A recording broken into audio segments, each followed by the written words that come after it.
Good afternoon, everyone. Can you hear Good me? afternoon. Am I Good audible to you afternoon, now, ma'am. all of Yes, you? ma'am. Good afternoon, ma'am. Yes, ma'am. Okay, okay. Yes, 5 ma'am. Minute और wait कर ले, 4-5 minute, 2-4 लोग और आ जाएं तो, otherwise फिर start करते हैं.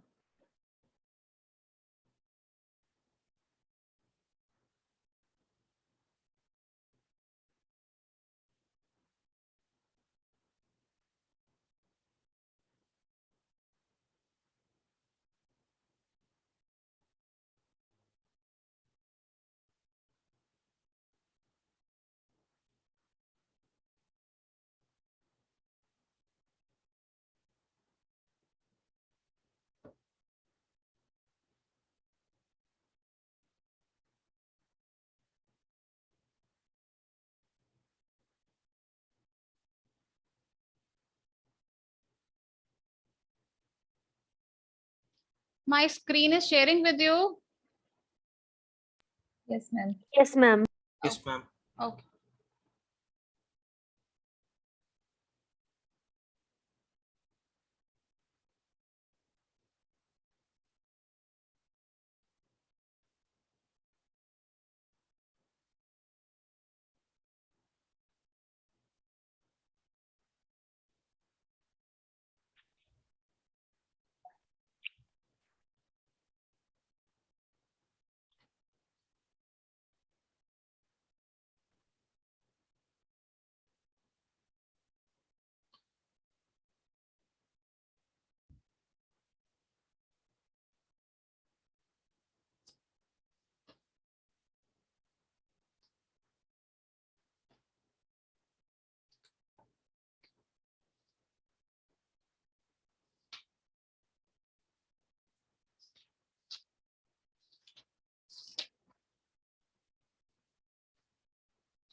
चलो लेट्स स्टार्ट.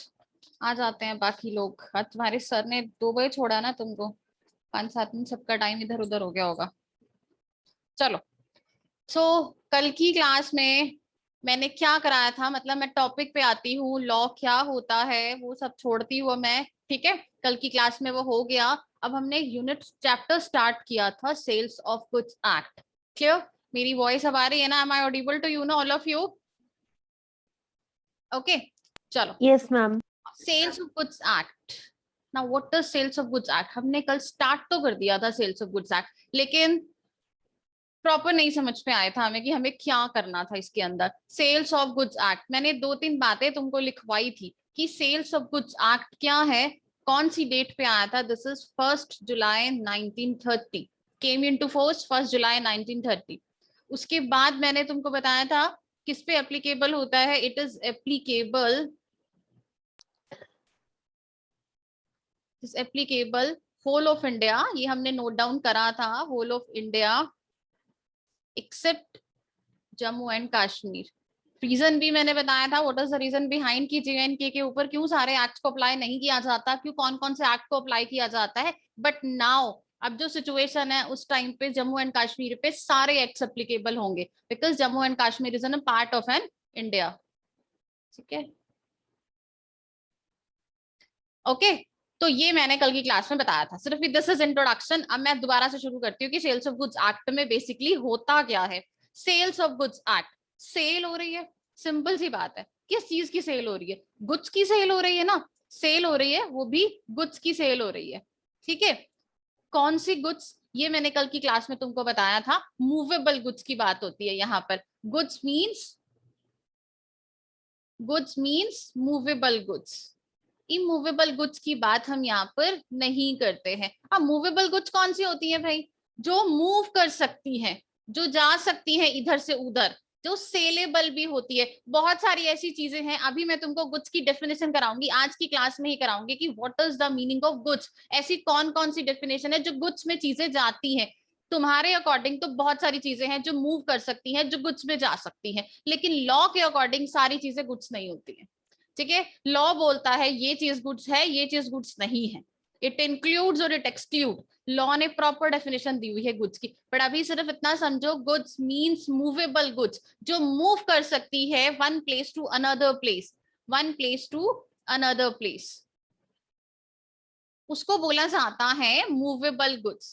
ठीक है, सिंपल सी डेफिनेशन है, एवरीबॉडी को पता है कि गुड्स मींस मूवेबल गुड्स की बात हो रही है। Sales of goods act immovable goods की बात नहीं करता।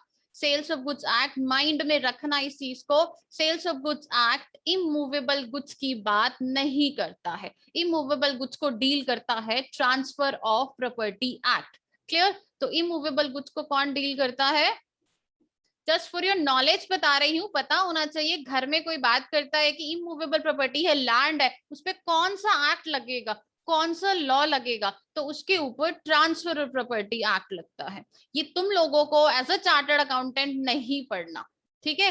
तुम लोगों के लिए नहीं होता है ये लॉ, सिर्फ लॉयर्स पढ़ते हैं या कंपनी सेक्रेटरीज को रीड करना पड़ता है ये पूरा का पूरा law. Clear? But as a chartered accountancy तुम लोगों को इसको नहीं पढ़ना। तो ट्रांसफर प्रॉपर्टी एक्ट के बारे में तुमको नॉलेज लेने की कोई जरूरत नहीं है, बट पता होना चाहिए कि मूवेबल गुड्स में डील करता है sales of goods act, immovable goods में डील करता है transfer of property act. Okay, movable goods में डील करता है sales of goods act, immovable property में डील करता है ट्रांसफर ऑफ प्रॉपर्टी एक्ट। अगर ये क्लियर है ना, तभी इस चैप्टर को समझ पाओगे, नहीं तो सारी गुड्स उसी चैप्टर में डाल दोगे, वो मूवेबल है इमूवेबल है सब कुछ इसी चैप्टर में कवर कर जाओगे। इसीलिए पहले बता रही हूँ, इमूवेबल प्रॉपर्टी जाती है ट्रांसफर ऑफ प्रॉपर्टी एक्ट में, जो हमको नहीं पढ़ना। क्लियर? हमें क्या पढ़ना है? हमें पढ़ना है सेल्स ऑफ गुड्स एक्ट। अब गुड्स तो समझ लिया, क्लियर? अब सेल क्या चीज होती है भाई? Sale, everybody knows that. Sale क्या होती है? बायर से सेलर को या सेलर से बायर के पास कोई सामान जाता है, उसको बोला जाता है सेल। क्लियर? अगर आप सेलर से सामान खरीद के आ रहे हो, पैसे दिए, सामान लिया, दिस इज सेल। क्लियर? ये होती है ना सेल। सेल में दो बंदों का होना जरूरी होता है, one buyer and one seller. अगर एक बायर ही नहीं होगा, अकेलौता सेलर होगा, single one person are there, सिर्फ सेलर, क्या सेल होगी? नहीं होगी। बायर होगा, सेलर नहीं हो गया, क्या सेल होगी? नहीं होगी। तो दोनों पर्सन का होना जरूरी है, टू पार्टीज का होना मस्ट है। There should be two parties, one buyer and one seller to complete the sale. तो टू पार्टीज का होना मस्ट है। अगर ये टू पार्टीज नहीं होंगी तो सेल कंप्लीट नहीं होती है। This is the introduction of your unit, कि हाँ सेल्स ऑफ गुड्स एक्ट पढ़ रहे हैं हम, तो इसका मीनिंग क्या है? अभी मैंने कोई सेक्शन शुरू नहीं किया, कोई टॉपिक शुरू नहीं किया, जस्ट फिर तुम्हारी जो लाइन लिखी है ना इतनी बड़ी, सेल्स ऑफ गुड्स एक्ट। अब एक्ट क्या होता है ये भी मैंने तुमको लास्ट क्लास में समझाया था कि एक्ट क्या होता है। क्लियर? एक्ट क्या होता है? Act means law. Clear? Act means law. जो कौन बनाता है इंडिया के अंदर? इंडियन पार्लियामेंट बनाती है। इंडियन पार्लियामेंट कैसे बनाती है? कोई एक बिल ड्राफ्ट होता है, मान लो फाइनेंस मिनिस्टर से रिलेटेड कोई लॉ है, तो फाइनेंस मिनिस्टर उसके ऊपर एक बिल बनाते हैं इंडिया के अंदर, वो बिल इंडियन पार्लियामेंट में जाता है। क्लियर? इंडियन पार्लियामेंट में एमपीज, एमएलएज, क्लियर, दोनों उसको अप्रूव्ड करते हैं। देन वो बिल जाता है किसके पास जाता है? देन वो बिल जाता है हमारा प्रेसिडेंट के पास। प्रेसिडेंट उसको अप्रूव्ड करता है। जिस डेट पे प्रेसिडेंट इंडिया में अप्रूव्ड करता है ना, क्लियर, उस ही दिन पर आपका इंडिया में लॉ वैलिड मान लिया जाता है। मान लो अगर प्रेसिडेंट ने 1 जुलाई को अप्रूव्ड किया है, तो उस डेट से इंडिया में लॉ एप्लीकेबल होता है, उससे पहले उससे बाद कुछ नहीं होता। 1 जुलाई एमपीज बोल देते हैं यस, एमएलएस बोल देते हैं यस, प्रेसिडेंट की अप्रूवल इंडिया में मस्ट है। तो सी कि प्राइम मिनिस्टर की कुछ भी इंपॉर्टेंस नहीं है लॉ को बनाने में, सिर्फ मिनिस्टर, एमपी, एमएलए और प्रेसिडेंट। तो सेंट्रल गवर्नमेंट का रोल तो होता है, देखो सीधी बात है, जब तक सेंट्रल गवर्नमेंट नहीं चाहे, मिनिस्टर किसके बिठाए हुए हैं इंडिया में? सेंट्रल गवर्नमेंट के ही तो बिठाए हुए हैं ना, तो वो ही चाहते हैं तो कोई लॉ पास होता है, वो नहीं चाहते तो नहीं पास होता। बीजेपी गवर्नमेंट आती है तो वो अपने लॉ लेकर आती है, कांग्रेस गवर्नमेंट आती है तो वो अपने लॉ लेकर आती है। क्लियर? हर बंदा अपने अपने लॉ लेकर आता है, कुछ एप्लीकेबल हो जाते हैं, कुछ पुराने ले लेते हैं। तो जब भी कोई नया एक्ट लॉ बनता है उसको बोला जाता है एक्ट। इसके अंदर उस एक्ट से रिलेटेड सारे रूल्स होते हैं, इन सारे रेगुलेशंस होते हैं। मतलब ये कैसे काम करते हैं? Ma'am, what if president disapprove the bill? Yes, but ज्यादा करता नहीं है वो। कर सकते हैं वो लोग बट वो करते नहीं है, ठीक है। Yes he can do, he has a power, but वो करते ही नहीं है। वो यस ही करते हैं क्योंकि इंडिया में इतने सारे एमपीज और इतने एमएलएज हैं। प्रेसिडेंट, प्राइम मिनिस्टर ने बोल दिया, फाइनेंस मिनिस्टर ने बोल दिया, तो वो कौन होता है? प्रेसिडेंट इंडिया में सिर्फ नाम का है, ठीक है। पावर उसके पास बहुत सारी है। अगर तुम कॉन्स्टिट्यूशन ऑफ इंडिया कभी रीड करो, कभी कभी सोचो, उस मौका मिले कि हमें कॉन्स्टिट्यूशन ऑफ इंडिया पढ़ना है लाइफ के अंदर, कभी टाइम मिले तो उसमें देखना प्रेसिडेंट के पास बहुत सारी पावर्स है इंडिया में। प्राइम मिनिस्टर के पास कोई पावर नहीं है इंडिया के अंदर, कोई नहीं है, बुक्स में लिखा भी नहीं हुआ लॉ में। प्रेसिडेंट के पास बड़ी सारी पावर है लेकिन वो यूज नहीं कर सकता उसका। क्यों नहीं यूज कर सकता? क्योंकि इंडिया में सरकार लोकतंत्र पे चलती है। जो एमपी कहते हैं, जो एमएलए कहते हैं, जो पार्टी के नेता कहते हैं ना, ऊपर वाले जिसने उसको प्रेसिडेंट बनाया होता है, प्रैक्टिकल लाइफ की बातें बोल रही हूँ, but as per the law he can do so. वो मना कर सकता है, ही रिफ्यूज, वो मना कर सकता है। उसके पास ऑप्शन होती है कि वो उसको लगता है कि एक्ट इंडिया की पब्लिक पॉलिसी के अगेंस्ट है, तो वो मना कर सकता है, वो रीजंस मांग सकता है, लेकिन वो पावर यूज करता नहीं है। प्रैक्टिकली तो वो नहीं करता यूज। आज तक ऐसा कोई लॉ नहीं है जो प्रेसिडेंट ने रिफ्यूज किया हो। सारे के सारे लॉ एमपीज और एमएलए ही मना करते हैं, ये लॉ हम पास नहीं होने देंगे, ये लॉ हम पास नहीं होने देंगे। क्लियर? फाइन। तो एक्ट में क्या लिखा होता है? Rules and regulation. एक चीज और बनाती हूँ, अगर फाइनेंस मिनिस्टर ने एक लॉ पास कर दिया, जीएसटी का बिल आया, इनकम टैक्स का बिल आया, कुछ भी अमेंडमेंट आती है, तुमको कैसे पता लगेगा? मतलब एज अ जर्नल पब्लिक हमें कैसे पता लगेगा वो चीज की इंडिया में लॉ बन गया? फार्मर्स के ऊपर, एमएसपी के ऊपर लॉ बना दिया, हमें कैसे पता लगा? उसके लिए एक तरीका है, ठीक है, जो गवर्नमेंट करती है। एक ऑफिशियल गैजेट होती है, ये वर्ड बहुत जगह सुनोगे, शायद पढ़ा भी हो, में भी पता नहीं पढ़ा होगा, तो अब ध्यान रख लो, सीए में इस वर्ड को बार बार पढ़ोगे। ऑफिशियल गैजेट एक गवर्नमेंट की मैगजीन टाइप होता है, ठीक है। तो गवर्नमेंट इस ऑफिशियल गैजेट के अंदर एक नोटिफिकेशन डालती है कि हमने ये लॉ बना दिया, और पूरा का पूरा जो स्पीच होती है ना, जिस भी मिनिस्टर के अंडर वो लॉ होता है, वो पूरी की पूरी जो लॉ उन्होंने बनाया होता है, वो सारा इस ऑफिशियल गैजेट में टाइप कर दिया जाता है। तो यहां से पब्लिकली न्यूज वालों को भेज दी जाती है, ये मीडिया के पास जाती है, नॉर्मल जर्नल पब्लिक्स के पास जाती है, चार्टर्ड अकाउंटेंट्स के पास जाती है, कंपनी सेक्रेटरीज के पास जाती है, जो हायर लेवल के हमारे इंस्टीट्यूट के सीनियर्स है उन सबके पास जाती है। तो ये लॉ सबको पता लग जाता है। देन ये लॉ हमारी नॉलेज में आता है थ्रू मीडिया। तो मीडिया के थ्रू हमको पता लगता है, लेकिन ये छपता कहाँ पर है, प्रिंट कहाँ पर होता है? ऑफिशियल गैजेट में अपलोड होते हैं। तो हर चीज इंडिया में कुछ भी आ रहा है, कोई भी नोटिफिकेशन आ रही है, कोई भी अमेंडमेंट आ रही है in your tax, in your any other subject, वो सारी की सारी ऑफिशियल गैजेट में जाती है। ये बहुत बड़ी मैगजीन टाइप सी कुछ इनकी बुक्स होती हैं, तो ऑफिशियल गैजेट में। अब ये वर्ड बहुत जगह पढ़ोगे कि ये notification passed in the official gazette, ठीक है, रिटर्न इन ऑफिशियल गैजेट, सारी जगह ऑफिशियल गैजेट वर्ड को पढ़ते रहोगे, पूरी लाइफ पढ़ोगे as a chartered accountancy. Clear? CA बनने के बाद भी ऑफिशियल गैजेट से पीछा नहीं छूटेगा, तो ऑफिशियल गैजेट तुम्हें भी पढ़नी पड़ेगी, तुम लोगों के पास भी आएगी, तुम लोगों को भी रीड करनी पड़ेगी। क्लियर? तो ये मीडिया के पास जाती है, और मीडिया का तो तुमको पता ही है, सारी जगह उसका काम होता है फैला देना। तो ऐसे लॉ हमारे तक पहुंचता है। हमें क्या पता फाइनेंस मिनिस्टर ने कोई लॉ बनाया? हमें नहीं पता लगता, हमें इस ऑफिशियल गैजेट के थ्रू पता लगता है। देन इसके ऊपर फिर बुक्स छप जाती हैं, बेयर एक्ट्स आ जाते हैं, उस तरीके से फिर इंडिया के अंदर लॉ, इनकम टैक्स, जीएसटी, कोई भी रूल है एप्लीकेबल कर दिया जाता है। इस तरीके से इंडिया में लॉ आता है। तो पता होना चाहिए कि एटलीस्ट हमारे इंडिया में लॉ आता कैसे है, ठीक है। तो अब आई थिंक सो कि इसमें किसी को कोई इश्यू नहीं होगा, कोई डाउट नहीं होगा। अगर होगा तो फिर भी you can ask me any time. Clear? तो ये तो मैंने चैप्टर की डेफिनेशन समझा दी कि the sales of goods act 1930, 1930 का भी मैं लास्ट क्लास में बता चुकी हूँ, I will repeat again. Clear? कि 1930 से पहले ये एक्ट इंडियन कॉन्ट्रैक्ट एक्ट का पार्ट था। क्लियर? तुम्हारी बुक्स के अंदर 5 यूनिट्स है, Indian contract is one of them. अभी बुक्स तो तुमने देखी नहीं है सीए फाउंडेशन की, क्लियर, बट उसमें इंडियन कॉन्ट्रैक्ट एक्ट भी है। तो 1930 से पहले ये कॉन्ट्रैक्ट एक्ट का ही पार्ट था। तो 1930 के बाद इस एक्ट को अलग से इंपॉर्टेंस दी गई थी। तो आई होप इंट्रोडक्शन हो गई, चैप्टर का नाम पता लग गया, समझ में आ गया कि what is sales of goods act. पढ़ने क्या जा रहे हैं हम इस पूरे चैप्टर में? गुड्स की बात करेंगे। Which goods? मूवेबल गुड्स, ठीक है। सेल की बात करेंगे। सेल में कौन होना चाहिए? 2 बंदे होने पक्का है, 1 buyer 1 seller, 2 parties, there must be 2 parties. अगर 2 पार्टीज अवेलेबल हैं तभी सेल कंप्लीट होगी, अदरवाइज सेल कंप्लीट नहीं होगी। ओके, ठीक है। तो लेट्स स्टार्ट। अब हम बात करते हैं अपने सेक्शंस के ऊपर, टॉपिक के अंदर क्या है। This is the introduction of your unit कि हमने क्या स्टार्ट किया है। ठीक है, देखना चाहोगे अपनी सिलेबस को? एक मिनट रुको, बुक में से दिखाती हूँ तुम लोगों को चैप्टर क्या है sales of goods act. Now see, this is the Sales of Goods Act 1930 chapter number 2. chapter number 1 है Indian Contract Act and chapter number 2 है Sales of Goods Act. Clear? तो this is the unit number 1 जो हम करेंगे आज की class में, या आगे आगे करते चले जाएंगे। तो यूनिट 1 कंप्लीट होगा, unit 2, unit 3, unit 4, there are 4 units in this chapter. Clear? इस सेल्स ऑफ गुड्स एक्ट में मैं इसके ऊपर टाइप नहीं कर सकती because this is a PDF format. Clear? तो सेल्स ऑफ गुड्स एक्ट के अंदर 4 यूनिट्स हैं। तो फर्स्ट यूनिट हम आज से स्टार्ट कर रहे हैं। द नाम क्या है? सेल्स ऑफ गुड्स एक्ट, जिसको हमने अच्छे तरीके से समझ लिया है। What is sale, what is good, what is act.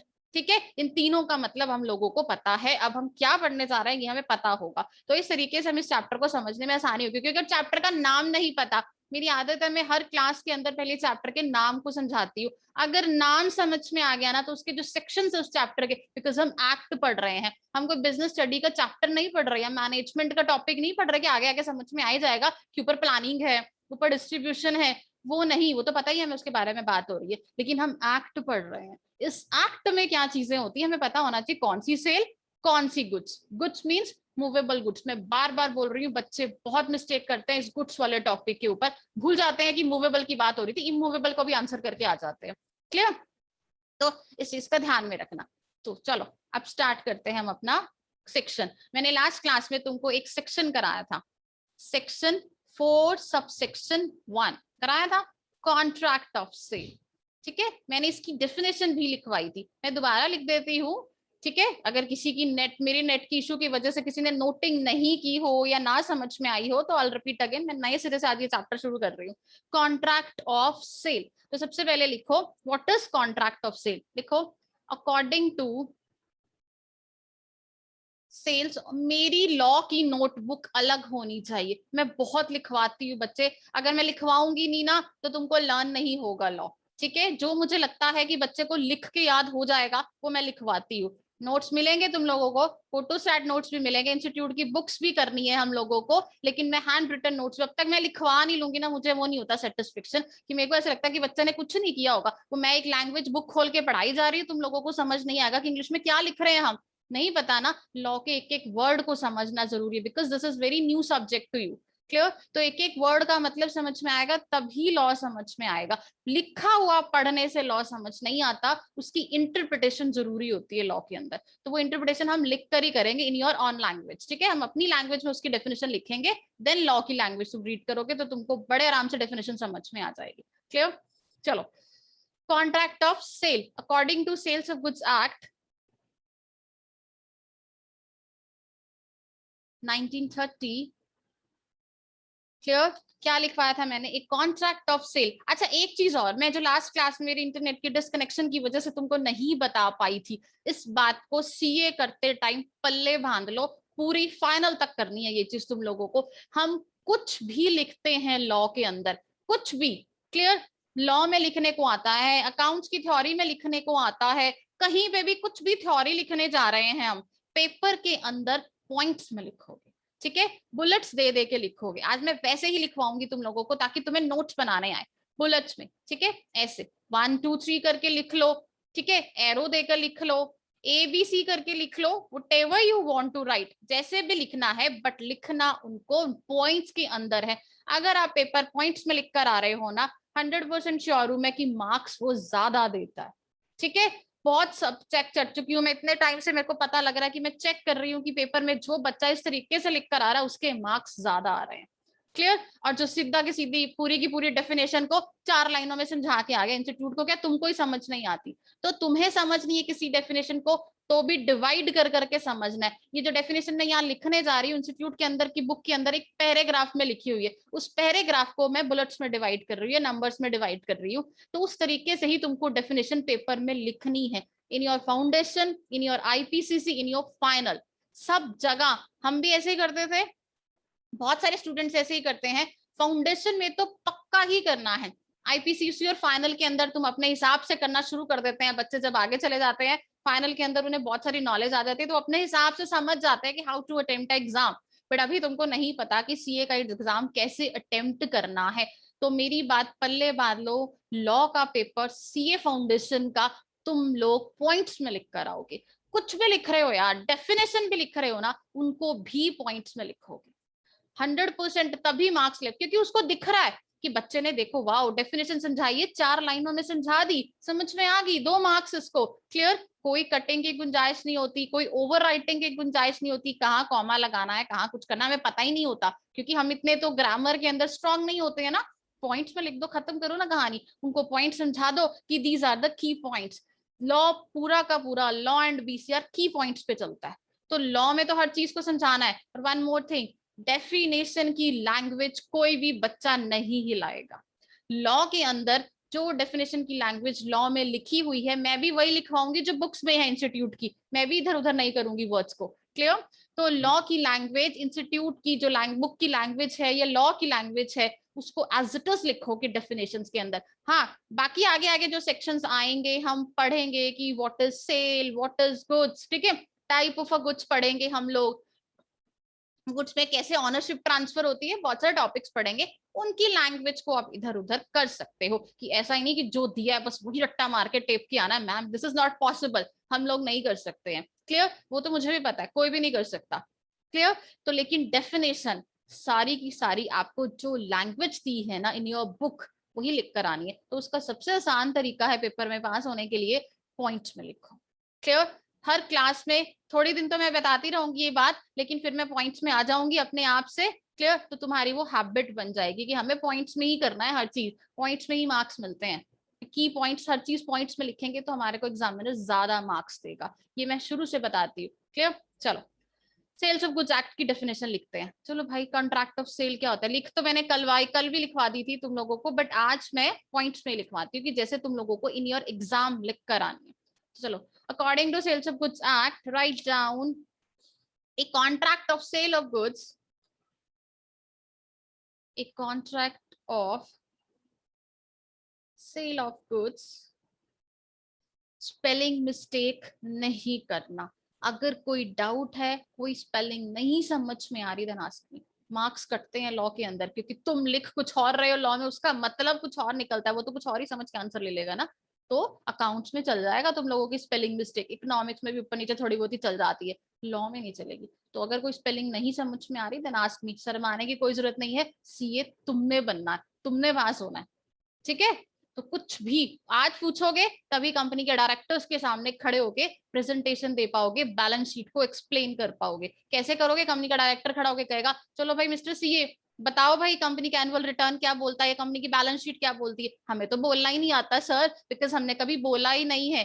तो वैसे तो तुम्हारी क्लास पूरी टॉकेटिव है, ठीक है, सब रिस्पॉन्स देते हैं, बट जो बच्चे नहीं दे रहे हैं रिस्पॉन्स में, उनके लिए बोल रही हूँ। अगर आपको लगता है कि कोई डेफिनेशन में कोई लैंग्वेज है, मैम लिखवा रही है, मैम समझ नहीं आ रहा, क्योंकि बहुत सारी चीजें हैं जो मैं बाय ऑरली भी तुमको लिखवाऊंगी। अगर तुमको लगता है कि मैम ये वर्ड नहीं पता, प्लीज एक्सप्लेन कर दो इसकी स्पेलिंग को, then ask me, don't hesitate. मुझसे शर्मा लिए तो बस फिर तो डायरेक्टर इतने बड़े बड़े कंपनी के फॉरनर से आते हैं, उनके सामने जापानीज होते हैं वो हमारे, कैसे बात करोगे? ठीक है? तो यहाँ अपनी बोलने की स्किल्स को भी इंप्रूव करो। ठीक है? Now, a contract of sales of goods is a contract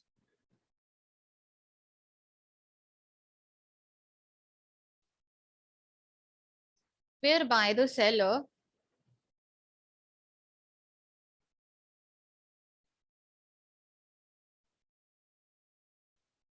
transfer, चलो पहले इतना लिख लो, फिर मैं पेज चेंज करती हूँ। इतना हो गया तो मुझे बता देना, यहाँ पे लिख देती हूँ, ट्रांसफर और एग्री टू ट्रांसफर। ठीक है? Contract of sales of goods is a contract whereby the seller transfer और एग्री टू ट्रांसफर गुड्स। क्या ट्रांसफर कर रहे हो? Goods to the buyer for a price. ठीक है? यही डेफिनेशन हमने लिखी थी, अगर कुछ बच्चों ने कल नोटिंग की थी तो उनको पता है हमने यही लिखा था। ठीक है? For a price.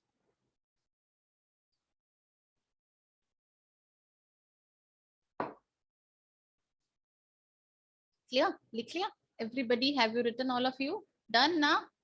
क्या भी लिख रहे हो? Yes, ma'am. Yes, चलो ma'am. अब समझते हैं। ठीक है, एक contract of sale of goods क्या होता है? ठीक है, पहली लाइन का तो मतलब हमें पता है कि what is contract of sale of goods. हम पढ़कर आ रहे हैं कि मैम सेल्स ऑफ गुड्स क्या होता है, हमें पता है goods means movable, sale means two parties, one buyer and one seller. Okay, contract मतलब उनके बीच में कुछ भी हुआ है, बायर ने सेलर से सामान लिया है, सेलर ने सामान को दिया, क्लियर? तो देयर आर कॉन्ट्रैक्ट। ठीक है, इनके बीच में एक कॉन्ट्रैक्ट तो होगा। तो एक contract of sales of goods is a contract whereby the seller, जहां पर सेलर क्या करता है, ट्रांसफर करता है और एग्री टू ट्रांसफर करता है। अच्छा, एक चीज और जो सिर्फ सीए फाउंडेशन में एप्लीकेबल होगी, बाकी किसी में नहीं होगी, क्लियर? जो वर्ड्स तुमको लगता है इंपॉर्टेंट है तुम्हारी डेफिनेशन के अंदर, पेपर में उन वर्ड्स को अंडरलाइन करके आओगे, क्लियर? लॉ के सब्जेक्ट में तो स्पेशली। अब like whereby the seller, चलो seller is not an important word, मत करो अंडरलाइन, ये तो मैंने करी तुम्हें समझाने के लिए। लेकिन ट्रांसफर और agree to transfer word important है, इसका मतलब निकलता है पूरी डेफिनेशन में, अंडरलाइन कर दो ना, उसको समझा दो, भाई देखो ये इंपॉर्टेंट वर्ड है, इसको भी पढ़ लोगे ना तो भी हमें मार्क्स दे दोगे। तो presentation is very important for your CA foundation. पढ़ने वाले बच्चे भी पास हो रहे हैं, लेकिन प्रेजेंटेशन स्किल्स के साथ मार्क्स अच्छे आ रहे हैं।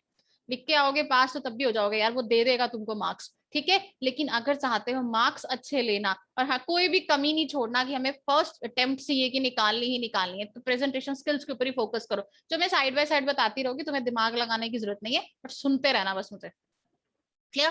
ट्रांसफर और एग्री टू ट्रांसफर अंडरलाइन करके आना पेपर के अंदर इस वर्ड को, ठीक है? अब कुछ भी तुम्हें लगता है as per your according to you कि जो इंपॉर्टेंट है, अंडरलाइन कर दो। जब पूरा लॉ कर लोगे ना मेरे से, ठीक है, तो तुम्हें खुद से समझ में आ जाएगा कौन सी चीज को अंडरलाइन करना था, कौन सी चीज को अंडरलाइन नहीं करना था, क्लियर? अब बात करते हैं एग्री टू ट्रांसफर और ट्रांसफर की। ये क्या था? ठीक है, दोनों चीजों में फर्क है। ट्रांसफर का मीन्स ये है कि हम इमीडिएटली ट्रांसफर कर रहे हैं, immediately ownership transfer, immediately ownership transfer हो रही है, ठीक है? इमीडिएटली ऑनरशिप ट्रांसफर हो रही है मतलब गए शॉप के ऊपर, ये दे दो भाई सामान, पैसे दिए, सामान, फोन खरीदने गए हो भाई लग तुम, ठीक है? फोन खरीदने के लिए एप्पल आईफोन लेकर आए हो, पैसे दिए, फोन लेकर आ गए, इमीडिएटली सेलर ने सामान की तुमको क्या कर दी, ऑनरशिप ट्रांसफर कर दी, क्लियर? तो एग्री टू ट्रांसफर का मीन्स क्या है? एग्री टू ट्रांसफर का मीन्स ये है फ्यूचर में ऑनरशिप मिलती है आपको, at a future date ownership received.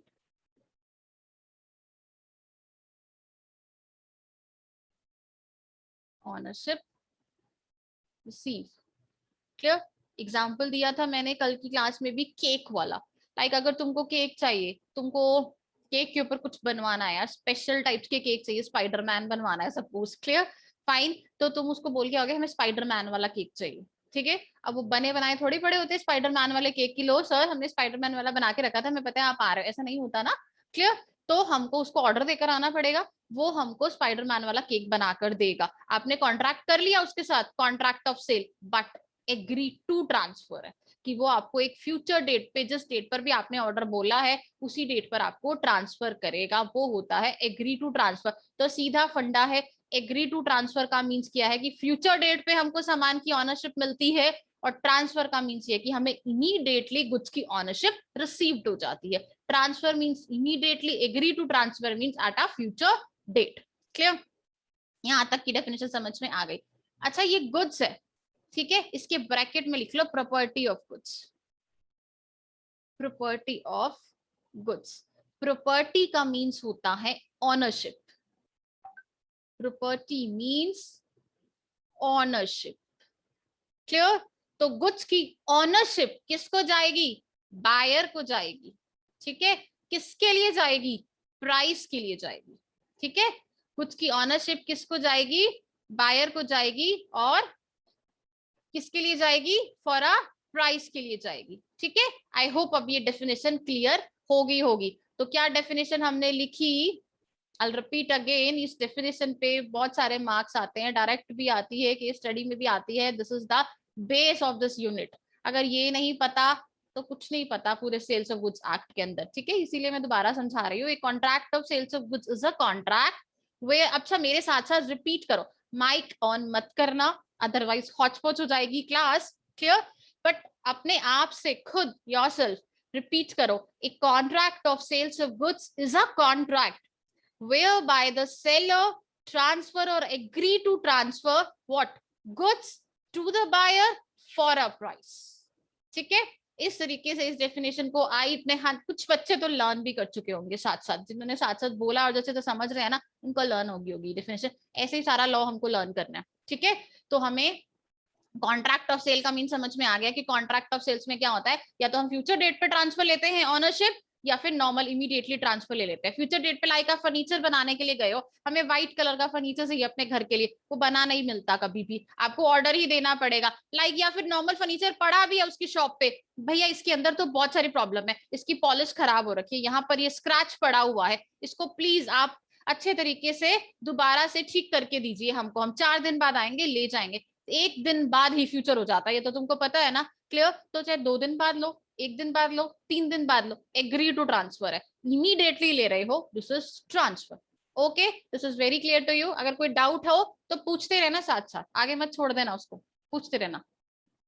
चलो अब नेक्स्ट पॉइंट क्या करते हैं हम,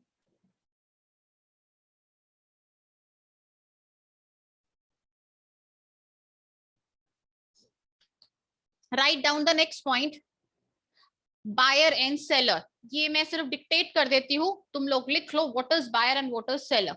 लिखो व्हाट इज बायर। ठीक है, बायर मैं भी साथ साथ लिख देती हूँ तुम्हारे, अगर तुम्हें नहीं समझ में आता। सेलर, बायर क्या होता है पता है, ये लिख लो, buyer means a person, buyer means a person, नहीं आता पेपर पे बट बुक्स में दिया है, पढ़ना तो सब कुछ ही है यार। Buyer means a person who buy और agree to buy goods, who buy or agree to buy goods। buyer मैं लिख देती हूँ, buyer means a person who buy goods or agree to buy goods।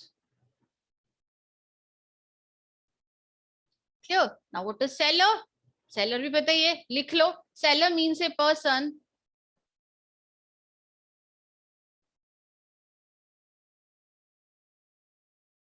who sells goods or agree to sell goods।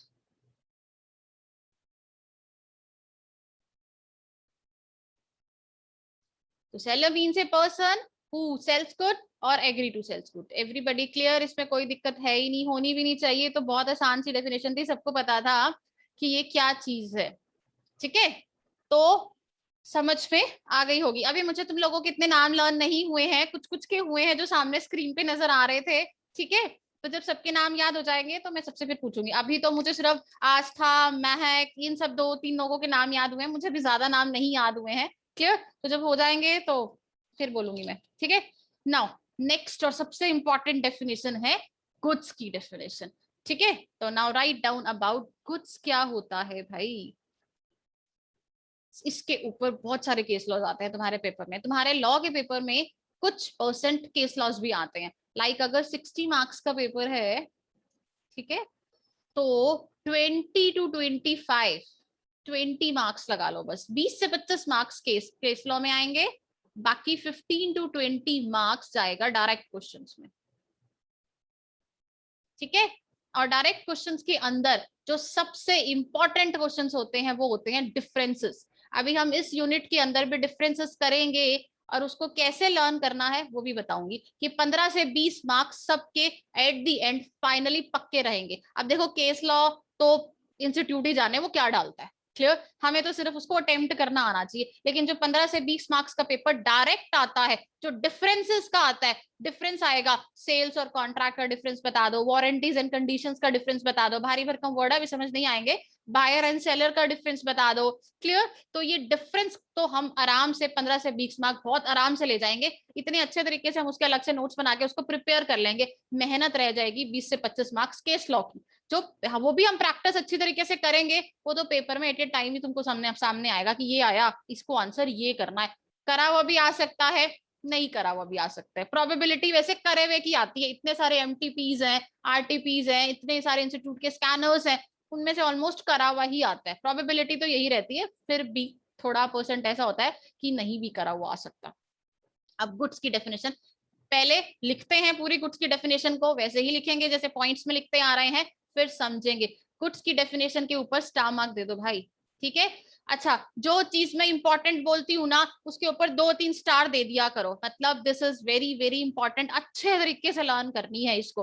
तो कुछ के ऊपर 2-3 star दे डालो कि ये तो इंपॉर्टेंट डेफिनेशन है, इसको तो हमें लर्न प्रॉपर तरीके से करना ही। वैसे तो कॉन्ट्रैक्ट ऑफ सेल भी इंपॉर्टेंट थी, बट गुड्स को समझना अच्छे तरीके से, इसके ऊपर बहुत सारी चीजें आती है पेपर के अंदर, गोल गोल घुमा घुमा के, तो अच्छे तरीके से हमें इस पूरी डेफिनेशन को क्लियर करना है।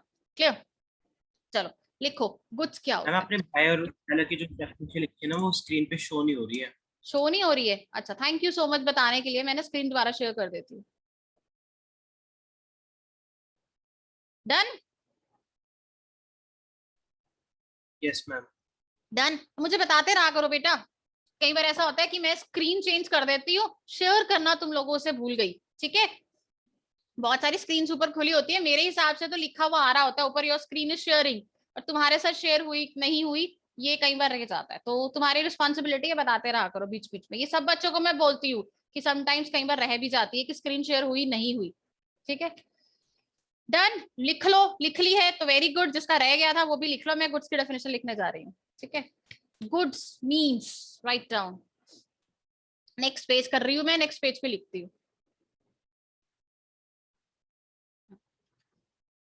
गुड्स मीन्स क्या, गुड्स का मतलब क्या होता है, ये तो सबको पता है ना, every kind of movable property, every kind of movable property, ठीक है। स्क्रीन शेयर नहीं हो रही तो प्लीज बता देना मुझे। Goods means every kind of movable property other then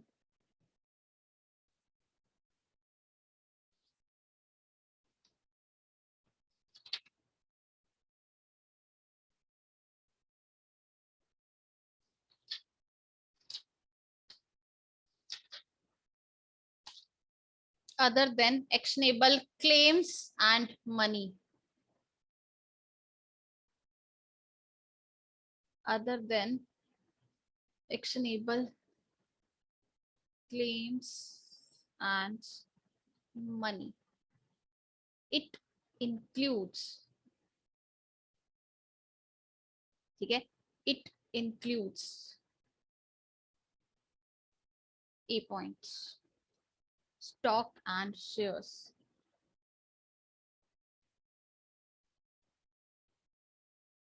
B point, growing crop, growing crops and grass, and third, things, C point, things attached, things attached to or forming a part of land which are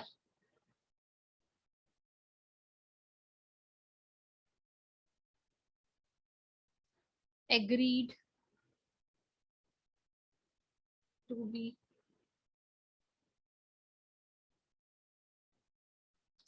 separated, लिख लो यहाँ पे, this word is separated before sale,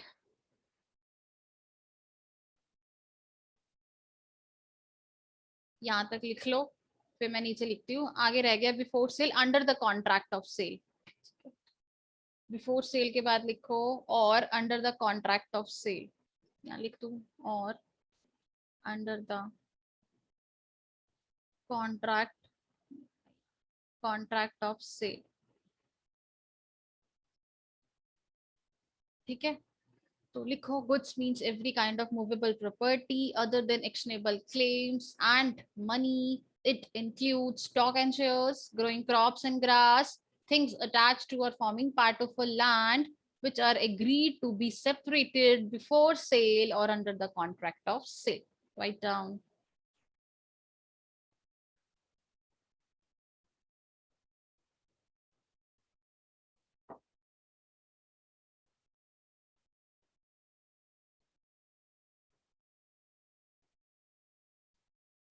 Done everybody? लिख लिया? Yes, ma'am. सब बच्चों, बच्चा लोग कौन कौन है भाई तुम्हारी क्लास में, देखते हैं चलो। खुशी, हिमांशु, आस्था, महक, ओजस, राहुल, साक्षी, शिवम, एवरीबॉडी ना, स्नेहा, सब लोगों ने लिख लिया ना? चलो लिख लिया करो भाई, छोड़ना नहीं है, फिर एक दूसरे को देखोगे। अभी यहाँ तो क्लास में भी नहीं है, हम तो एक दूसरे की कॉपी में देख लें जो बच गया, ठीक है? वैसे मैं नोट शेयर कर दूंगी तुम लोगों के साथ। Goods means every kind of movable property. Movable means move कर रहा है, movable goods. Other than actionable claim और मनी को बाद में समझते हैं, पहले समझते हैं इट इंक्लूड्स। कि आप सोचो मैम इट इंक्लूड्स क्यों डाला इसके अंदर, ठीक है? गुड्स की डेफिनेशन तो सीधी सीधी क्लियर है, every kind of movable property. Includes की क्या जरूरत पड़ गई? कि जितने भी पॉइंट्स मैंने इंक्लूड्स में लिखवाए हैं ना तुम लोगों को, इनके ऊपर केस लॉज आए। क्लियर? मैं केस लॉज के नाम यहाँ पे डिक्टेट नहीं करूंगी, बहुत लेंथी क्लास हो जाएगी और अननेसेसरी तुम लोगों के लिए जरूरी भी नहीं है वो। Clear? Stock and shares. Clear? Stock and shares के ऊपर बड़े सारे प्रॉब्लम आई कि सर स्टॉक, पहली बात तो शेयर्स क्या होते हैं बता सकते हैं मुझे कोई? शेयर प्लस 2 में पढ़ रहे हो, शेयर्स क्या होते हैं? What is shares? शेयर्स क्या होते हैं? कंपनी का छोटा सा एक कैपिटल जो होती है। ठीक है, शेयर्स इशू होते हैं मार्केट के अंदर, होते हैं, होते हैं ना? अच्छा मैं बताती हूँ। Yes, ma'am. ठीक है, शेयर्स क्या होते हैं मेरी लैंग्वेज में भी सुन लो अब जरा। शेयर्स क्या होते हैं? एक तो वो की कंपनी का, देखो क्यों ऐसा मतलब बताती हूँ तुम लोगों को कि शेयर्स की वो क्या है डिटेल में स्टोरी।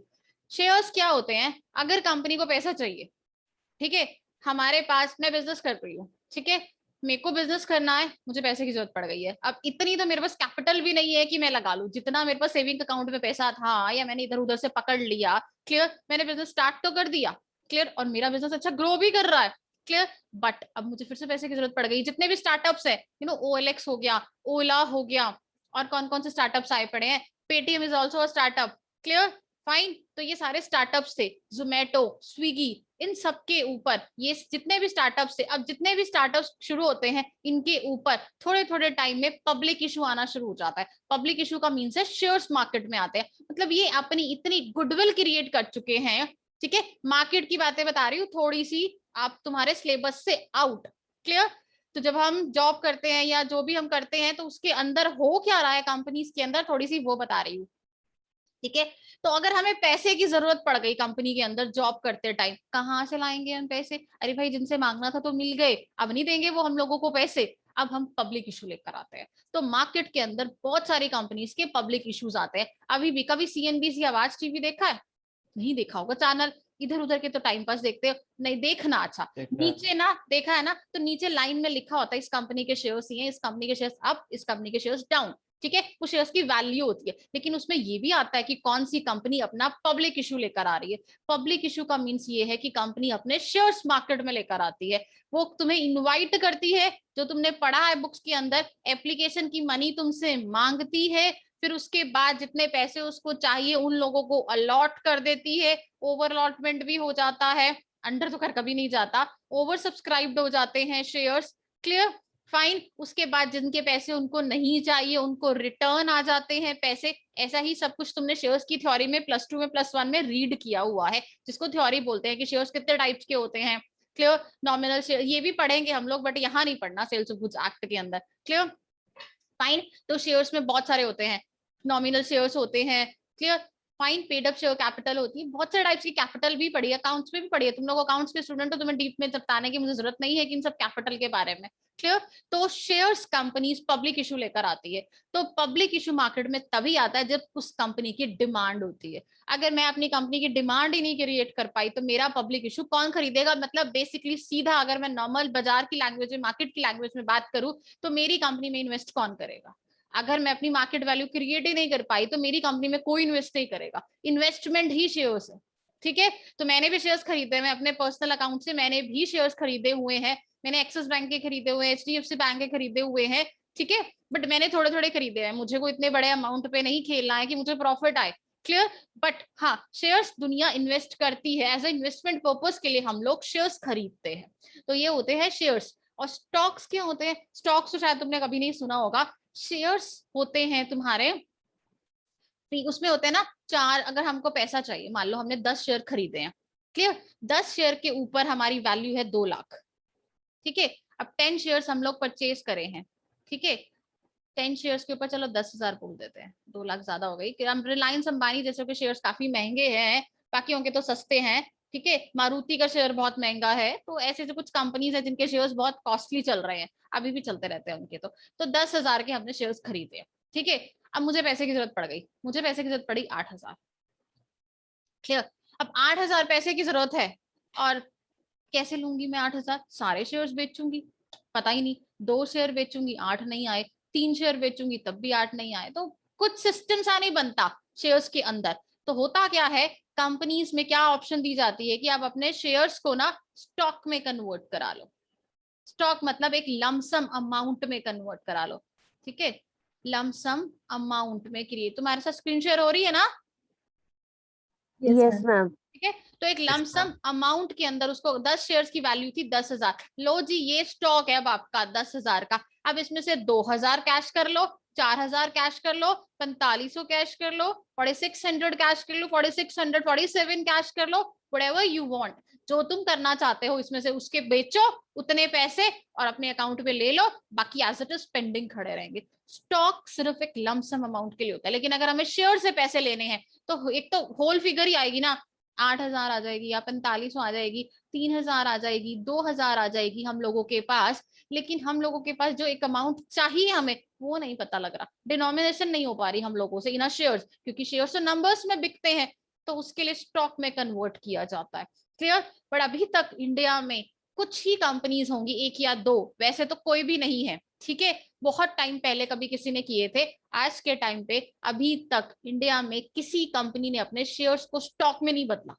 बुक्स में ही लिखा है बस, क्लियर। बुक्स के अंदर लिखा है स्टॉक्स क्या होते हैं, दैट्स इट, ये स्टॉक्स होते हैं बस जी, हाँ जी ये स्टॉक होते हैं, इसकी डेफिनेशन ये होती है, लॉ कितनी बड़ी बड़ी किताबों में लिखा है, this is stock, but use अभी तक किसी भी कंपनीज ने नहीं किया, इसको जरूरत ही नहीं पड़ती उन लोगों को, क्योंकि जो इन्वेस्टमेंट करते हैं वो लॉन्ग टर्म इन्वेस्टमेंट के पर्पज से करते हैं, या फिर जो ये स्पेकुलेटिव ट्रांजेक्शंस करते हैं, ये जो ब्रोकर्स होते हैं ये तो daily day to day basis के ऊपर खेलते हैं, क्लियर। तो शेयर्स के ऊपर भी लोग प्रॉफिट अर्न करते हैं, यू नो दैट, कि अगर आपको 1 लाख रुपीज आप शेयर्स के ऊपर इन्वेस्ट करते हो, या अगर आप 50 लाख लगाते हो शेयर्स के ऊपर, तो उस 50 लाख के ऊपर आप 5 लाख रुपए महीना अर्न कर सकते हो शेयर्स पे इन्वेस्टमेंट करके। बिजनेस नहीं करना, घर बैठ के सिर्फ लैपटॉप पे खेलना, तो वो कर रहे हैं लोग, बहुत सारे लोगों ने अपना बिजनेस बना लिया है ये। दिल्ली गुड़गांव के अंदर तो बहुत सारे लोग, गुड़गांव में तो मैक्सिमम लोग जॉब भी कर रहे हैं और इन सब चीजों के साथ साथ भी काम कर रहे हैं, तो उन लोगों ने अपनी जितनी भी इन्वेस्टमेंट है इस पर डाल रखी है, और वो 1-1 लाख या 2 लाख 50,000 जिसकी जितनी कैपेसिटी है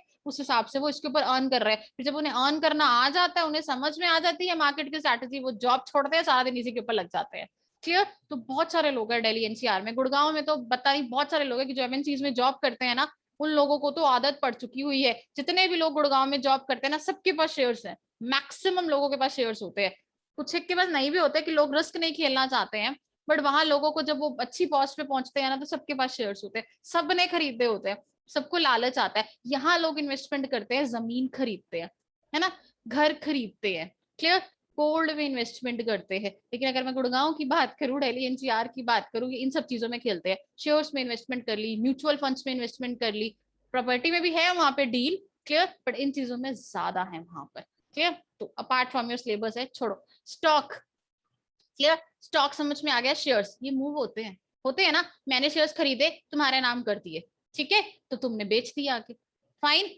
तो शेयर्स एंड स्टॉक्स के ऊपर बहुत सारी वो आई कि सर शेयर मूव कैसे करता है, कोई शेयर्स का पेपर चलता थोड़ी है, या स्टॉक के पैसे चलते थोड़ी है, तो this is not a movable goods. Supreme court said या हाई कोर्ट सेड कि देखो भाई ये मूवेबल आइटम है और सेलेबल आइटम भी है, इसको हम गुड्स की डेफिनेशन में डालते हैं। आज के बाद कोई क्लैरिफिकेशन हमसे नहीं मांगेगा, हमने गुड्स की डेफिनेशन में इसको ऐड कर दिया, shares is a movable thing. ठीक है, नो डाउट कि उसकी कोई लेग्स या आर्म्स नहीं होती है, वो मूव नहीं कर सकता है। मूवेबल आइटम को दिखाई थोड़ी दे रही है सर हमको ये कैसे मूव करते हैं।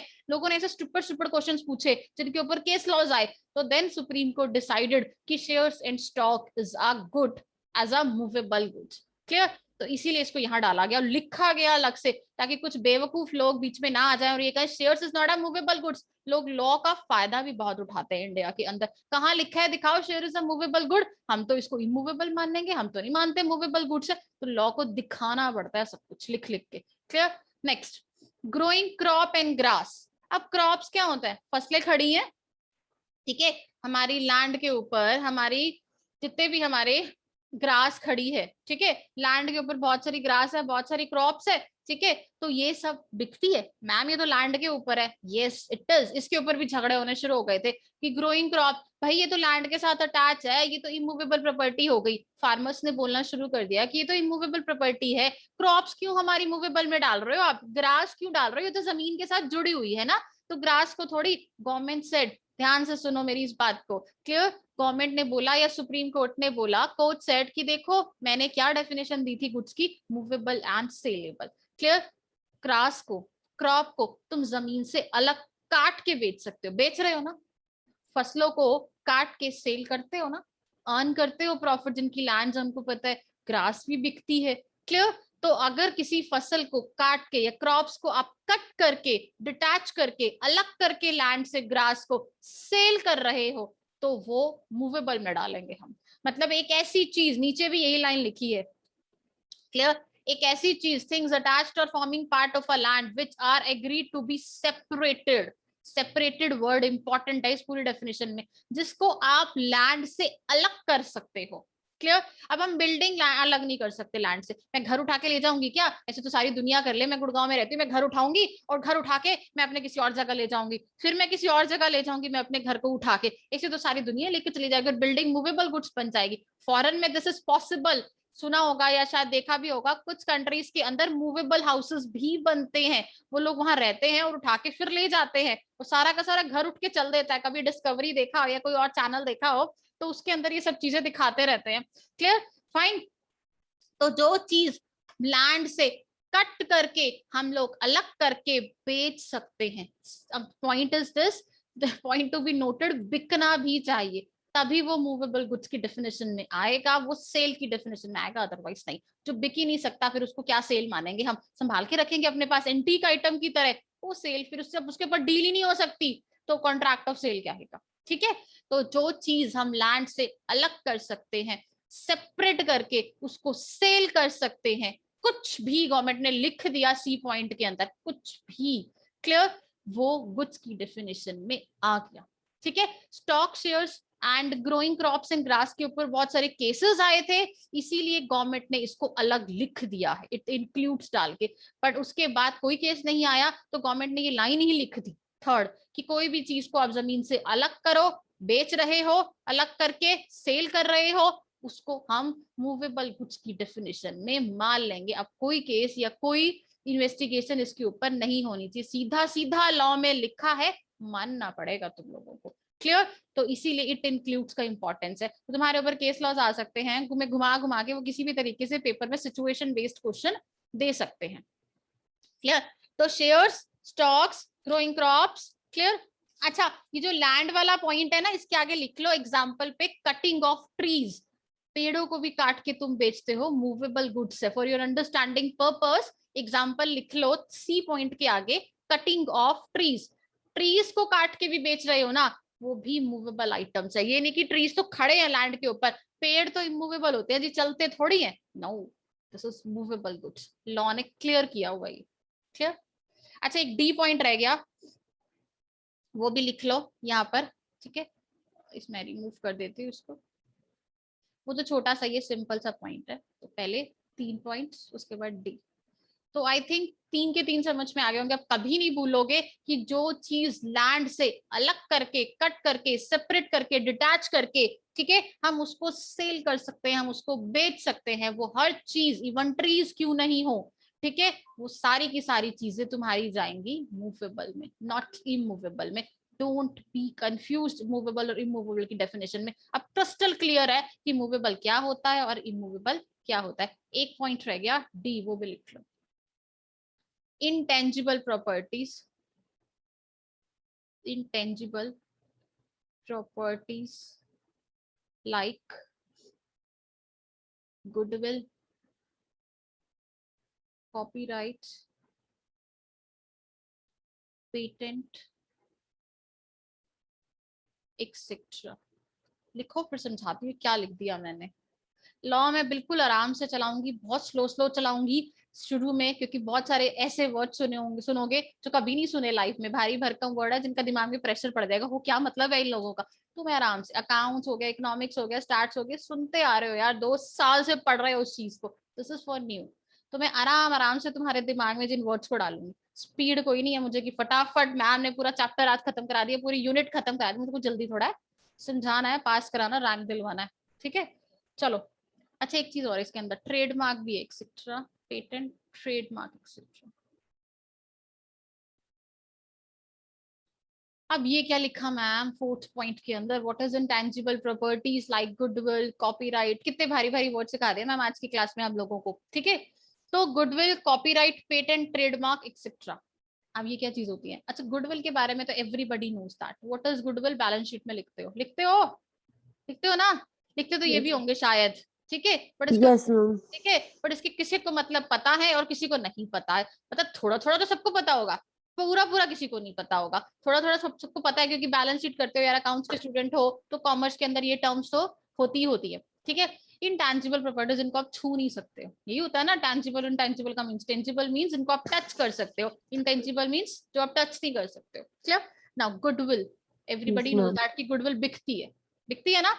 मैं अपनी कंपनी बेच रही हूँ, मैंने अपनी कंपनी की टर्नओवर 1000 करोड़ का रखी है, तो मेरी कंपनी की टर्नओवर की वैल्यू मिलेगी। अकाउंट्स में करते आ रहे हो यार, गुडविल मुझे समझाने की जरूरत नहीं, वैल्यू निकालते हो गुडविल की तुम लोग, कोई भी अकाउंट्स का क्वेश्चन करते हो उसमें गुडविल की वैल्यू निकलती है ना। वो कैसे निकलती है, Yes, कंपनी के ma'am. प्रॉफिट, कंपनी के टर्नओवर, बहुत सारे फैक्टर्स है जिनको कंसीडर करके तुम गुडविल की वैल्यू को कंसीडर करते हो, clear. What is copyright, copyright क्या होता है। अच्छा, गुडविल भी मूवेबल है, क्यों मूवेबल है भाई, क्योंकि मैं बेच रही हूँ, मैंने अपनी कंपनी बेची, मैंने अपना बिजनेस बेचा, गुडविल के पैसे लिए और चलती बनी, उसने आगे किसी को बेचा, वो भी चलता बना, तो गुडविल क्या हो रही है, मूव कर रही है। तो गुडविल इसीलिए गवर्नमेंट ने ये डाल दिया कि तुम लोगों को डाउट नहीं होना चाहिए, मैं सब कुछ डाल के दे रहा हूँ लॉ की डेफिनेशन में, गुड्स की डेफिनेशन में। अब मेरे पास गुड्स की डेफिनेशन को लेके कोई केस नहीं आना चाहिए, बिकॉज सुप्रीम कोर्ट के अंदर ऑलरेडी 5 करोड़ 10 करोड़ से ज्यादा केसेस पेंडिंग है, वो आज तक सॉल्व नहीं हुए। ऐसे थोड़ा कहते हैं तारीख पे तारीख कोर्ट में मिलती रहती है यार, इतने सारे केसेस कोर्ट के ऊपर पेंडिंग है, हाई कोर्ट पे बहुत सारे पेंडिंग, कितनों को सुलझा लेगी कोर्ट आसानी से, क्लियर। तो टाइम तो चाहिए ना उनको सॉल्व करने के लिए, क्लियर ना। Copyright, patent, trademark. कॉपीराइट क्या होता है, हम किसी भी चीज का कॉपीराइट लेते हैं, लाइक मैंने एक बुक लिखी है, ठीक है, उस बुक के ऊपर मेरा कॉपीराइट है, मतलब ये मैंने लिखी है, तो अगर तुमको मेरी बुक को यूज करना है या मेरी बुक की लैंग्वेज को पढ़ाना है या बच्चों को देना है तो मुझसे पूछो पहले, क्लियर। इंस्टीट्यूट की बुक्स के ऊपर इंस्टीट्यूट का कॉपीराइट है, तो वो होता है कॉपीराइट। कॉपीराइट होता है लिटरेसी के अंदर, मतलब बुक्स हो गई, नॉवेल्स हो गई, लाइक हरिवंश राय बच्चन की बहुत सारी नॉवेल्स आती हैं, बहुत सारे राइटर्स की आती है यार, जो बच्चे बुक्स पढ़ते हैं या उनको शौक है थोड़ा बहुत नॉवेल्स या बुक्स पढ़ने का, इंग्लिश बुक्स को पढ़ने का, उन सब के ऊपर, लाइक चेतन भगत हो गया, और भी बहुत सारे हैं, पता नहीं राइटर्स बहुत सारे हैं, मैं इतना नहीं बुक्स को रीड करती, क्लियर। तो उनके ऊपर उनका टाइटल होता है, कॉपीराइट है उनके ऊपर, तो वो क्या है कि उसी के ऊपर। अच्छा, तुम लोगों को तुम्हारी लैंग्वेज में समझाती हूँ, मूवीज देखते हो, सब देखते हैं, डायलॉग सुनते हो, सब सुनते हैं, गाने भी आते हैं उसके अंदर, सब देखते हो, उन सबके ऊपर कॉपीराइट होता है। शाहरुख खान के डायलॉग्स के ऊपर शाहरुख खान का डायलॉग्स का कॉपीराइट है, अमिताभ बच्चन के डायलॉग के ऊपर अमिताभ बच्चन का कॉपीराइट है। एक मूवी आई सपोज, ठीक है, उस मूवी के ऊपर उस प्रोड्यूसर का और उस डायरेक्टर का कॉपीराइट होता है। आप उसको दूसरी लैंग्वेज में अगर आपको उसको चेंज करके बनाना है या उसको इंग्लिश लैंग्वेज में कन्वर्ट करना, हम इंडियंस क्या करते हैं, हमारी इंडियंस की मूवी हो तो कोई कॉपी करता नहीं, क्योंकि उसमें कुछ होता ही नहीं है जो कॉपी होगी, लेकिन हम बॉलीवुड की मूवीज को कॉपी करते हैं, ठीक है, हम इंडियंस बॉलीवुड की मूवीज को कॉपी करते हैं और उसके ऊपर हमारे ऊपर केस हो जाते हैं। आए दिन जितने बड़े बड़े ये डायरेक्टर्स हैं, संजय लीला भंसाली हो गया, संजय लीला भंसाली की देवदास भी इंग्लिश के किसी नॉवल के ऊपर थी, क्लियर, बहुत सारी आती हैं यार, बहुत सारी, इतनी सारी मूवीज हैं इंडिया के अंदर, जो तुम मसाले वाली मूवीज देखते हो ना, ये फॉरेनर्स में मूवीज बन चुकी हैं या उनकी किसी नॉवल के ऊपर होती है, जो इंडिया में हम लोगों को पेश कर दी जाती है हीरो हीरोइन के गानों के साथ। क्लियर? तो उनके ऊपर उनका कॉपीराइट होता है, और इंडिया में ये लोग पूछते नहीं है उन लोगों से, तो कई बार तो पूछ लेते हैं, कई बार इनको परमिशन नहीं मिलती है, लेकिन फिर भी मूवी बना डालते हैं, तो इनके ऊपर केस हो जाता है कि आपने हमारी बुक का कॉपीराइट या हमारी मूवी जो इंग्लिश में थी उसका कॉपीराइट, ठीक है, कैसे ले लिया। क्लियर? इंग्लिश सबटाइटल थे ना उसके, हिंदी में कैसे बना दिया आपने, हमको पैसे दिए, रॉयल्टी होती है इसकी, आपने हमको रॉयल्टी दी, नहीं दी है ना। क्लियर? तो पूरी लाइफ भर इन तीनों वर्ड्स के साथ तुम्हें काम करना है, पहले ही बता रही हूँ, ये वर्ड्स कोई ऐसे नहीं कि मैं टाइम पास बता रही हूँ, पूरी सीए में ये वर्ड्स काम आने वाले। बहुत सारे चार्टर्ड अकाउंटेंट्स कॉपीराइट में काम कर रहे हैं, पेटेंट्स में काम कर रहे हैं, ट्रेडमार्क्स में डील करवा रहे हैं, सेल करवाते हैं, लाइसेंस दिलवाते हैं, तो बहुत सारे लोग हैं जो इनके अंदर भी काम कर रहे हैं। ये भी बिजनेस करने का एक तरीका है, जैसे हम रिटर्न्स फाइल करते हैं ना, जीएसटी की ऑडिट करते हैं, चार्टर्ड अकाउंटेंट इस फील्ड में भी जा सकता है। ठीक है? वो मास्टरी के ऊपर होता है कि आपको किस चीज की नॉलेज है, तो आप नॉलेज लो, इसके ऊपर अलग अलग कोर्सेज हैं, बहुत सारे, जिसको नॉलेज हो, जिसको लेनी है। बहुत सारे चार्टर्ड अकाउंटेंट्स ऐसे हैं जो पेटेंट के ऊपर डील कर रहे हैं, पेटेंट के ऊपर डील इंडिया में बहुत कम लोग कर रहे हैं, और बहुत अच्छा पैसा मिलता है इसके ऊपर, लोगों को समझ नहीं आता ये टॉपिक, तो इसीलिए नहीं लोग इसके ऊपर डील करते हैं, लेकिन बहुत अच्छी इनकम होती है इसके अंदर पेटेंट में जो डील कर रहे हैं। मतलब मेरी नोन में बहुत सारे लोग हैं जो दिल्ली एनसीआर में है, जो पेटेंट के ऊपर काम कर रहे हैं, और उनका रिटर्न से ज्यादा अच्छा बिजनेस मैं देख रही हूँ लोगों का, फर्म गुड़गांव के अंदर रन कर रहा है। क्लियर? तो मूवी कॉपीराइट मतलब किसी के टाइटल चुरा लिए, वो कॉपीराइट है, तो वो भी बिकते हैं। कॉपीराइट, मैंने अपनी मूवी बेच दी तुम लोगों को, ठीक है, या मैंने अपनी बुक बेच दी, ठीक है भाई, मेरे को 2 लाख रुपए महीने की रॉयल्टी देते रहना, और मेरी मूवी का तुम लोग अपना हिंदी में बना के वर्जन लगा लो, ठीक है। तो मैंने सेल करा ना अपने कॉपीराइट के राइट्स को, यूज करने का तुम्हें लाइसेंस दिया। पेटेंट क्या होता है? पेटेंट का मीन्स क्या होता है, हम कोई इन्वेंशन करते हैं, ठीक है, कोई न्यू इन्वेंशन, ऐसी चीज जो मार्केट में कभी भी नहीं है, हमने नया ढूंढा। लाइक कैसे समझाऊं मैं, फोन, ठीक है, फोन के अंदर पहले सीडीएमए टेक्नोलॉजी आती थी, जीएसएम टेक्नोलॉजी, सुना है इनका नाम, सुना ही होगा सब लोगों ने, फोन तो घर में बहुत टाइम से यूज कर रहे हो। क्लियर? अब क्या है, स्मार्टफोन है ना। क्लियर? तो सीडीएमए टेक्नोलॉजी, जीएसएम टेक्नोलॉजी, ये जो फोन्स थे ना, इन टेक्नोलॉजी को किसी ने डेवलप किया था, ठीक है। बाइक्स के अंदर जो टेक्नोलॉजी काम करती है, डीटीएसआई, मुझे एग्जैक्टली नहीं पता इतना, कार्स के अंदर जो तुम्हारी टेक्नोलॉजी काम करती है, इंजन, उनके ऊपर, मारुति के इंजन के ऊपर मारुति का पेटेंट है। क्लियर? मारुति सिर्फ इंजन बनाती है, मारुति की गाड़ी कोई और बनाता है, ये सच है। मारुति का सिर्फ इंजन होता है, बाकी सारे पार्ट्स मारुति की गाड़ी के अंदर जो भी लगा है ना भाई साहब, टैग तो मारुति का, लेकिन उसको बना कोई और, सिर्फ इंजन मारुति खुद मैन्युफैक्चर कर रही है। क्लियर? तो ऐसे ही उसमें मारुति का पेटेंट है। क्लियर? तो ऐसी कोई न्यू इन्वेंशन, तो आपको मारुति के इंजन को अपनी गाड़ी में फिट कराना है, मान लो होंडा वालों को मारुति के इंजन को अपनी गाड़ी में फिट कराना है, तो होंडा वालों को मारुति को रॉयल्टी देनी होगी, परमिशन लेनी होगी मारुति वालों से, then this is possible, otherwise Maruti वाले केस कर देंगे होंडा वालों के ऊपर कि आपने कैसे हमारी इंजन को यूज कर लिया विदाउट आर परमिशन, हमारा पेटेंट है इसके ऊपर। तो this is patent, new invention. Basically patent technology में होता है, ड्रग्स में होता है, दवाइयों में होता है। क्लियर? ठीक है, तो इन सब चीजों में पेटेंट होता है। मैंने एक दवाई बनाई कोरोना की, चल कोविड का ही लगा लो, चलो आजकल कोविड चल रहा है, कोविड शील्ड, जिसने भी बनाया होगा ना उसने पेटेंट करा रखा होगा अपने नाम, ठीक है, वो ही आगे लोगों को बेच रहा है। कोविड शील्ड के नाम पे बड़ी कमाई हो रही है। ये बाबा रामदेव ने कोरोनिल बनाई है, उसका पेटेंट बाबा रामदेव के पास है। तो इन सब चीजों के ऊपर पेटेंट मिलते हैं, और they are movable and saleable also. Trademark, everybody knows that, कपड़े पहन के बैठे हो ना जो, उनके ऊपर भी ट्रेडमार्क है। सी, नाइकी का ट्रेडमार्क है। क्लियर? मारुति की गाड़ी में मारुति का ट्रेडमार्क है। एप्पल आईफोन पे, तुम्हारे फोन के पीछे एप्पल बना हुआ है, अरे जो सी भी कंपनी का फोन है उसके पीछे उसका ट्रेडमार्क है। क्लियर? तो दिस इज ट्रेडमार्क। ये सब क्या होते हैं, सेलेबल होते हैं और मूवेबल होते हैं। तो ये सब इंटेंजिबल प्रॉपर्टी को भी कोर्ट कहता है कि हमने बीच में ऐड कर दिया। अब कोई केस मत लेकर आना कि पेटेंट कैसे मूव करता है, सर दिखाना जरा चला के कि ट्रेडमार्क कैसे मूव करता है। This is movable and saleable, और ये गुड्स की डेफिनेशन में as per the sales of goods act आ गए। ठीक है, तो ये तो था हमारा इट इंक्लूड्स। अब मैंने ऊपर डज नॉट इंक्लूड लिखवाया था, डेफिनेशन में लिखवाया था other than actionable claim and money. अब इन पॉइंट्स को समझते हैं। Other than actionable claim and money क्या होता है, ये डेफिनेशन अच्छी तरीके से समझ लो।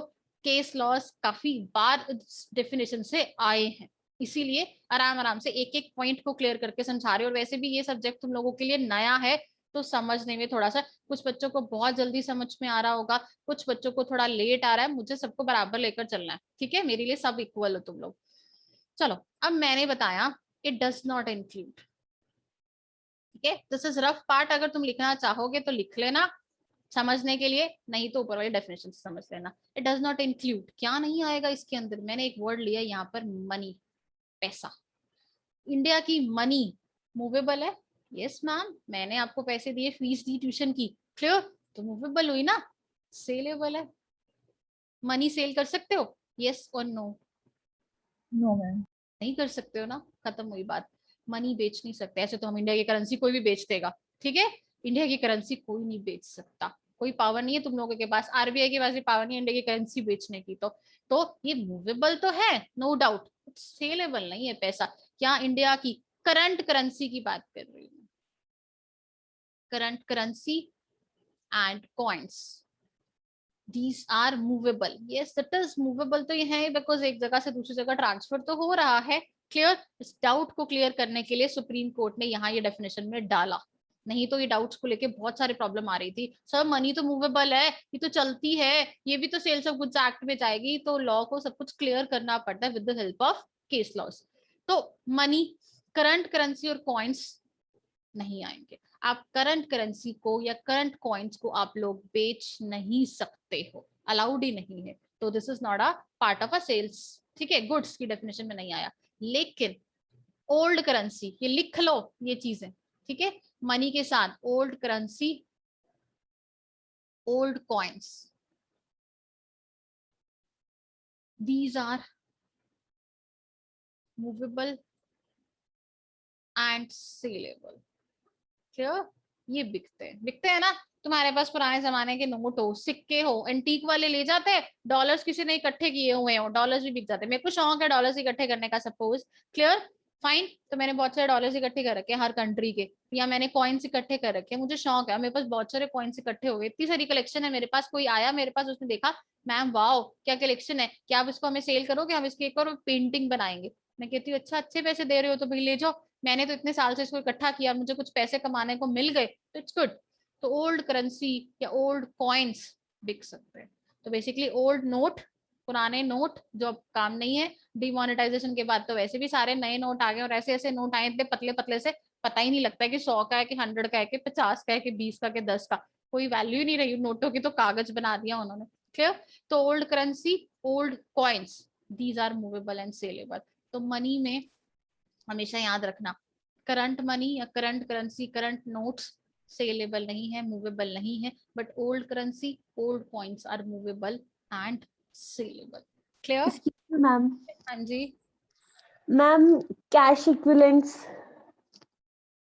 कैश इक्विवेलेंट्स मींस, मैम जैसे प्रोमिसरी नोट्स या फिर बिल ऑफ एक्सचेंजेस मूवेबल, या फिर movable, movable sales of goods act में जाते हैं, ठीक है, तो लिख के रख लेना, मनी इंक्लूड्स, ठीक है, current currency, current notes, but this does not include, but क्या नहीं होंगे, क्या इंक्लूड होंगे, old currency and old coins are movable and saleable, तो मनी की डेफिनेशन में लिख लेना, ठीक है।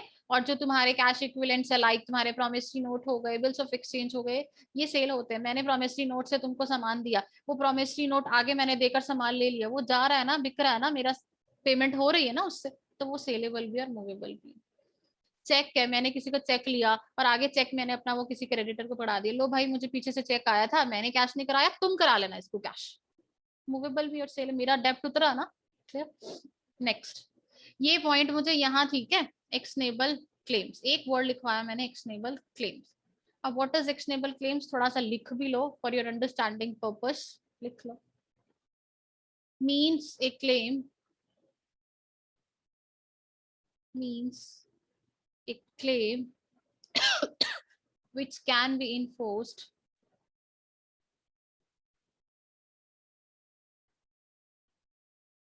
ठीक है, which can be enforced through THROUGH through court of law,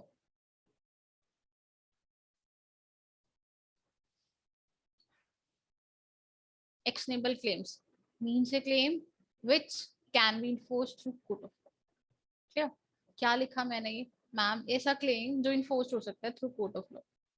secure डेप्ट, ठीक है, सिक्योर डेप्ट, जो सिक्योर डेप्ट होते हैं आप उसको इन्फोर्स करा सकते हो. यस करा सकते हैं, क्यों नहीं करा सकते मैम. तो यहाँ पर सिक्योर डेप्ट की ही बात हो रही है. ठीक है, सिक्योर डेप्ट को, सिक्योर डेप्ट है तो इट मींस वो सिक्योर्ड होगा. ठीक है, ऐसा डेप्ट, हिंदी में समझाते हूँ, ऐसा डेप्ट जिसके ऊपर आप सिक्योरिटी गिरवी हुई है, ठीक है, और जिसको आप इन्फोर्स करा सकते हो, उसकी सिक्योरिटी को बेचकर, वो मूवेबल गुड्स की डेफिनेशन में नहीं आएगा. ठीक है, आप उस डेप्ट को बेचो, सिक्योर डेप्ट है, क्लियर, आप उसकी प्रॉपर्टी को सेल कर दो, means a claim which can be enforced through court of law, जिसको आप इन्फोर्स कर सकते हो, कोर्ट के थ्रू कर सकते हो, वो मूवेबल में नहीं जाएगा. अलग से लिख दिया उन्होंने, ठीक है, कि आप कोर्ट में जाओ, पैसे नहीं दिए इसने सर मेरे, तो ठीक है आपके पास सिक्योरिटी, आप उसको बेच दो, अपने पैसे ले लो, दैट्स इट. तो कोर्ट ने अलग से इसको डाल दिया. ठीक है, वैसे इसका मूवेबल गुड्स की डेफिनेशन में इतना इंपॉर्टेंस नहीं है. ठीक है, ये पॉइंट सिर्फ कोर्ट ने डाला है क्योंकि एक आधा केस लॉ इसके ऊपर आया था, इसलिए डाला है. अदरवाइज ये मैक्सिमम टाइम यूज नहीं होता है, जो यूज होता है वो ऊपर वाले पॉइंट्स यूज होते हैं. तो एक्शनेबल क्लेम जिसके ऊपर आप एक्शन ले सकते हो, जिसकी सिक्योरिटी को बेच सकते हो कोर्ट में जाके, जिसपे केस कर सकते हो, उसको मूवेबल नहीं बनाना कोर्ट कहता है. एज पर योर मतलब ठीक है, तुम्हारे अकॉर्डिंग भी मैम ये तो जा रहा है ना, तो मूवेबल होना चाहिए, कोर्ट ने क्लियर कर दिया this is not a movable. बहुत सारे लोग आए थे वोगा लोगों ने कि मैम ये तो मूवेबल है, बेच रहे हैं हम किसी थर्ड पर्सन को, तो this is movable. Court sir मैं बोल रहा हूँ ना, एज पर द लॉ इसको हम मूवेबल नहीं बनाएंगे. ऐसे तो सारी दुनिया करने लग जाएगी, अपने अपने डेप्ट को आगे आगे आगे आगे. ठीक है, आपने किसी से प्रॉपर्टी ले रखी है, आगे थर्ड पर्सन को दे दी, उसने ले रखी है, वो बेचारे की जिसकी प्रॉपर्टी है वो कहाँ कहाँ घूम गई पता ही नहीं लगा उसको. क्लियर, तो इसलिए हम इसके ऊपर रोक लगाते हैं. This is not a movable goods. This is a definition of goods. Repeat करें एक बारी. गुड मीन्स एवरी, अच्छा अपने आप मेरे साथ साथ बोलना, बोलने से लर्न होता है. मैं ये नहीं कि मैम कैसे छोटे बच्चों की तरह पढ़ा रही है, बट दिस इज लर्निंग. अगर आप ऐसे पढ़ोगे तो ये लर्निंग टेक्निक है तुम्हारी, लॉ को लर्न करने की. लॉ पढ़ रहे हो, इंग्लिश नहीं पढ़ रहे हो, कि पढ़ते ही समझ में आ जाएगी. Goods means every kind of movable property other than actionable claims and money. It includes stock and shares, growing crop and grass, or things attached to or forming a part of land which are agreed to separated before sale. और क्या क्या चीजें नहीं आएंगी? It does not include money, current currency, current coins नहीं आएगा, actionable claims नहीं आएगा. ध्यान रखना क्या आएगा, क्या पॉजिटिव लिस्ट है और क्या नेगेटिव लिस्ट है, इन चीजों के ऊपर फोकस करके रखना. वो समटाइम्स पूछ लेते हैं कि पूरी की पूरी डेफिनेशन ही सीधी पेपर में आई है कई बारी कि गुड्स को एक्सप्लेन करो as per the sales of goods act. तो हम लोगों को इस तरीके से इसको लर्न करना. क्लियर. अच्छा, तुम में से कुछ बच्चों की क्या 3:30 बजे क्लास होती है कि मैं और 10 मिनट एक एक्सटेंड कर दूं कि वाइंड अप करूं सेशन? क्लास होती है ना, तो फिर मैं अभी यहीं पे Yes, वाइंड अप ma'am. करती हूँ. ठीक है, फिर कल लेते हैं क्लास. तो आज मैंने कौन से टॉपिक कराए, तुमको घर जाके 15 मिनट लगेंगे सिर्फ रिवाइज करने में. कॉन्ट्रैक्ट ऑफ सेल की डेफिनेशन मैंने लर्न कराई तुमको, और एक गुड्स की डेफिनेशन लर्न कराई. इन दोनों डेफिनेशन को सेल्स ऑफ गुड्स एक्ट में लर्न करना, ये हमारा बेस हो गया. उसके बाद मैं फर्दर सेक्शंस को कल फिर से उठाऊंगी. ठीक है, तो सिर्फ अगर किसी को कोई डाउट हो तो पूछ लो, अगर समझ में आ गया तो बहुत अच्छी बात है. अगर कोई डाउट है तो यू कैन आस्क मी. ठीक है, एवरीबडी, नाम तो मुझे फिर नहीं याद है तुम लोगों के, राहुल, साक्षी, शिवम, स्नेहा, त्रिशला, वसु. क्लियर. और कौन है भाई? नजर. ठीक है, यहाँ तो खत्म ही हो गया पेज. अच्छा ऊपर है ना, अंकित, आस्था, खुशी, हिमांशु, महक, सबको क्लियर हो गया? क्लियर. तो अगर कोई डाउट है तो देन आस्क मी. ये नोट्स मैं तुम लोगों को व्हाट्सएप पे शेयर भी कर दूंगी with the notes of institute के मॉड्यूल में जो चैप्टर है. वैसे उसका भी कोई लॉजिक नहीं है तुमको देने का, बिकॉज मैंने अभी इतना उसमें से कुछ कराया ही नहीं, बट फिर भी देखना चाहो तो मैं सेंड कर देती हूँ उसको. Clear. That's all for today. Thank you so much. मिलते हैं कल. ठीक है, टेक केयर.